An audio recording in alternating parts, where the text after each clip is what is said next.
Hey, what's up everyone? This is Rabbi on the road. আপনাদেরকে আরো একটি brand new ভিডিওতে স্বাগতম। যারা বাইক চালাতে পারেন না তাদেরকে এই ভিডিওটি শেষ পর্যন্ত দেখার জন্য অনুরোধ করা হলো। So let's go. ওকে, যারা বাইক চালাতে পারেন না তাদের জন্য যেহেতু আজকে আমার এই ভিডিওটি, তো আপনারা হচ্ছে ফার্স্টে চাবি দিবেন, চাবি সুইচ দিবেন, দেওয়ার পরে দেখবেন যে আপনার গাড়িটা নিউট্রালে আছে কিনা। নিউট্রালে থাকলে আপনি কিভাবে বুঝবেন, আর না থাকলে বা কিভাবে বুঝবেন? আমার গাড়িতে যেমন এখানে গিয়ার আছে, এই কারণে এই জায়গাটাতে দেখেন কোনো বাতি জ্বলতেছে না। যখন আমি নিউট্রাল করব, দেখেন একটা বাতি জ্বলতেছে এন সিগন্যালের। তো এনে নিউট্রাল বোঝায়। আর যারা নতুন চালান তারা অবশ্যই নিউট্রালে দেওয়ার পরে গাড়ি স্টার্ট দেওয়ার ট্রাই করবেন। তো যাদের গাড়িতে সেলফ স্টার্টার আছে, তো সেলফ দিয়ে স্টার্ট করবেন। তো প্রথমে আর আরেকটা বিষয় আপনার জানতে হবে যে আসলে কোন জিনিসটার নাম কি। আমার যেটা এই যে এখানে আছে এক্সেলারেটর, তো আমরা পিক আপ বলি। আর এটার সাথে যে আমাদের লিভারটা আছে, এটাকে ব্রেক, সামনের ফ্রন্ট ব্রেক লিভার, তো সামনের ব্রেক। আর বাম সাইডে যেটা আছে এটা ক্লাসের লিভারটা। আর আমাদের ডান পায়ে আছে ব্রেক, আর বাম পায়ে গিয়ার। এটা টিভিএস মেট্রো প্লাস গাড়িটি টিভিএস মেট্রো প্লাস। তো এই গাড়িতে 4টি গিয়ার থাকে। সো সবগুলো গিয়ারই ব্যাক গিয়ার। এটার সামনে কোনো গিয়ার নাই, সামনে সব নিউট্রাল। আর অন্য অন্য গাড়ি ভেদে আপনার গিয়ার গুলো ভ্যারি করে। তো যেমন পালসার বা বড় 150 সিসির গাড়িতে ম্যাক্সিমামই সামনে একটা গিয়ার থাকে আর পিছনে 4টা গিয়ার থাকে। তো ওইগুলো ওইভাবে আপনার আগে জেনে নিতে হবে যে কোন গাড়িতে কিভাবে কোন গিয়ার গুলা কোথায় থাকে।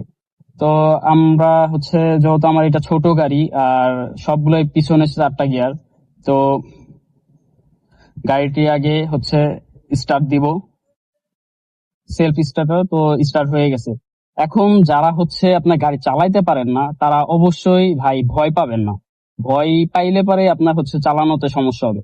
ভয় না পেয়ে আপনি এই যে বাম পাশের যে ক্লাসটা আছে, ক্লাসটা চেপে ধরে এরপর আপনি একটা গিয়ার ফেলাইলেন। দেখছেন আমার এই নিউট্রাল চিহ্নটা কিন্তু নাই, একটা গিয়ার পড়ছে।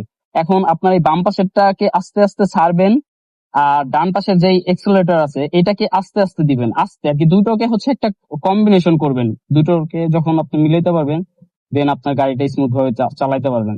তো আপনি যখন এই বাম পাশের এটাকে আস্তে আস্তে ছাড়লেন, ডান পাশেরটাকে একটু দিলেন, দেখেন গাড়ি একা একাই মুভ করতেছে। দেখছেন? তো গাড়ি যখন আপনার মুভ করবে, আপনি এরপরেই একটু টান দেওয়ার পরেই 2 নাম্বার গিয়ারটা আপনি দিবেন। 2 নাম্বার গিয়ারটা দেওয়ার পরে আপনার কাছে অবশ্যই যখন চালাইতে থাকবেন তখন আপনার গিয়ার গুলো ওই অটো চেয়ে নিবে। আপনার কাছে গিয়ার গুলো ওই চাবে যে আমার আরো গিয়ার লাগবে। কারণ গাড়ি না হলে ভাইব্রেশন করবে, গাড়িতে আপনার তেমন একটা টান উঠবে না। একটা নির্দিষ্ট টান ওঠার পরে তেমন একটা টান উঠবে না, যে গাড়ি আর কি যাচ্ছে না, অনেক ভাইব্রেশন করতেছে কিন্তু আপনার গাড়ি ভাগতেছে না। তো ওই অবস্থায় আপনাকে গিয়ার শিফট করতে হবে। আর অবশ্যই আপনার যখন গাড়িটা নিয়ে আপনি কোথাও দাঁড়াবেন, অনেকেই আছেন আপনার গিয়ার কমান না। তো আমি ধরেন যে ওই বাইকটা পার হয়ে বা ওই মোড়টা পার হয়ে দাঁড়াবো, তো এই ক্ষেত্রে আমি কি করবো, আস্তে আস্তে আমার সামনের ব্রেকটা হালকা ধরবো, পিছনের ব্রেকটাকে ধরবো। এরপরে আমি কি করবো, গিয়ার গুলোকে আস্তে আস্তে কমিয়ে ফেলবো। সবগুলো নিউট্রাল করার দরকার নাই, একটা একটা করে আমি কমাবো। তো এই ক্ষেত্রে কি আপনার গাড়িটা খুব ভালোভাবে আপনি জমাইতে পারবেন। আর ক্লাস আর এক্সেলারেটর যদি আপনি কম বেশি করে ফেলেন বা ক্লাসটাকে আপনার ধাপাস করে ছেড়ে দিচ্ছেন, তো এই ক্ষেত্রে আপনার গাড়িটা বন্ধ হয়ে যাওয়ার সম্ভাবনা সব থেকে বেশি থাকবে। তো এটাই মেন রিজন আপনার গাড়ি বন্ধ হয়ে যাওয়ার। ম্যাক্সিমাম টাইমে আপনার এরকম হয় যে এই যে আমি গিয়ারটা ফলাইছি, এই অবস্থাতে আমি কি করব, গাড়িটারে চালানো শুরু করবো। নতুনদের কি হয়, ধরেন যে পিক আপ তেমন একটা না দিয়ে এরকম করে ছাইড়া দেয়। তো এইটাই হলো মেন রিজন আপনার বন্ধ হয়ে যাওয়ার।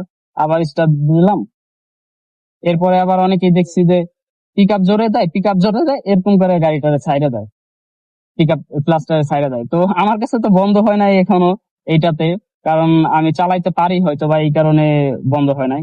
আর মেন কথা হচ্ছে কি ভাই, বড় গাড়ি ছোট গাড়ি সবগুলোই সেম। আপনার হচ্ছে ক্লাস পিক আপ যদি আপনি যদি দুইটারে বুঝে ঠিক মতো ছাড়তে পারেন, তাইলে পরে আপনার গাড়ি অটোমেটিকলি আপনি ভালো চালাইতে পারবেন।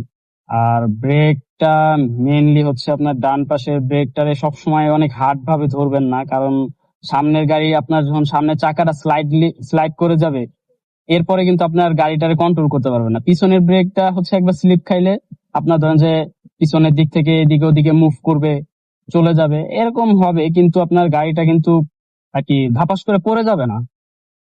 এই কারণে আপনি পিছনে ব্রেক ধরবেন, সামনের ব্রেকটাকেও সফটলি ধরে গাড়িটা জমানোর চেষ্টা করুন, কারণ সামনের ব্রেকটা ধরলে পারে আপনার হচ্ছে গাড়িটা খুব দ্রুত ভালোভাবে জমে।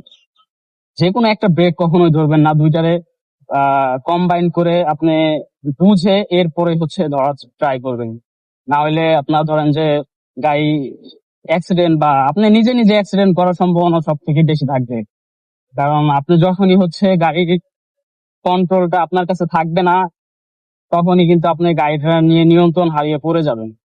সো সবাই আশা করি ভিডিওটা দেখে যারা নতুন আছেন তারা অনেকটাই বুঝতে পেরেছেন কিভাবে আপনি নতুন অবস্থায় গাড়ি, বিশেষ করে বাইক আপনি চালাবেন বা কিভাবে শুরু করতে পারেন। তো আপনাদের যদি ভিডিওটি ভালো লেগে থাকে, আমার চ্যানেলটিকে সাবস্ক্রাইব করে দিবেন, এবং ফেসবুক পেজ থেকে দেখলে পরে আমার ফেসবুকটিকে ফলো করে দিবেন। আশা করি আপনারা সবাই উপকৃত হয়েছেন আমার এই ভিডিওটি দেখে। ধন্যবাদ। আসসালামু আলাইকুম।